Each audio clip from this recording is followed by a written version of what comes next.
The illegal immigration battle could soon open on a new front. Republican Scott Pruitt is running for Oklahoma Attorney General. Pruitt says if he wins, he will sue the federal government. For what? Former State Senator Scott Pruitt joins us live. Good evening. So what would you sue the federal government for? Well, Greta, when you look at the obligation of the federal government to do naturalization and immigration, they have a constitutional duty under the Constitution to enforce and secure the border. States like Arizona are being criticized for taking action to protect themselves internal to their borders, and I think the debate is wrongly placed. The debate should be based upon what has the federal government failed to do. It's failed to secure the border, and as a result, states like Oklahoma have incurred substantial harm, substantial damages. Arizona acted through legislation. In Oklahoma, we are proposing that we act through a lawsuit to hold the federal government accountable for its failure to do its constitutional duty. We have states across the country and the federal government facing deficits. We have great damages through educational costs, healthcare costs, incarceration costs that are mounting.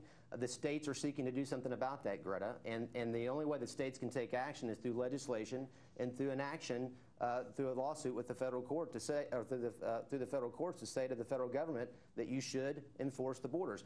Let me be clear, Greta. This president today doesn't need legislation to secure the border. He has that power. He is the commander-in-chief. He has the power to secure the border today. They have wholly failed to do so.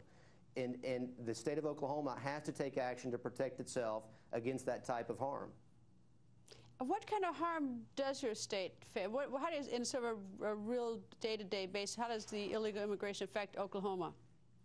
Well, I mean, we are a state that in 2006 did a basic study that showed hundreds of millions of dollars in harm to the state of Oklahoma, at least $200 million in direct cost. And that cost that the state of Oklahoma has incurred is through educational costs, through incarcerating prisoners that are illegal immigrants, through health care related costs. When you look at the drug cartel and the drug trade, that affects the social cost in Oklahoma. So there's many aspects to our cost in Oklahoma that affect us as a state. And Greta, when you look at the debate in Arizona and the federal government saying that they possess the absolute power under the Constitution to enforce and secure the border, and then they don't take the action, what else is a state to do but what Arizona did to pass legislation? What else is a state to do but to initiate a lawsuit against the federal government to say, do your job? That is the responsibility of the federal government. That is what Oklahoma should seek to do. I hope other states would join that in the future to hold the federal government accountable for its failure to do its job under the Constitution. It is explicit. It is not discretionary. It is a direct obligation of the federal government.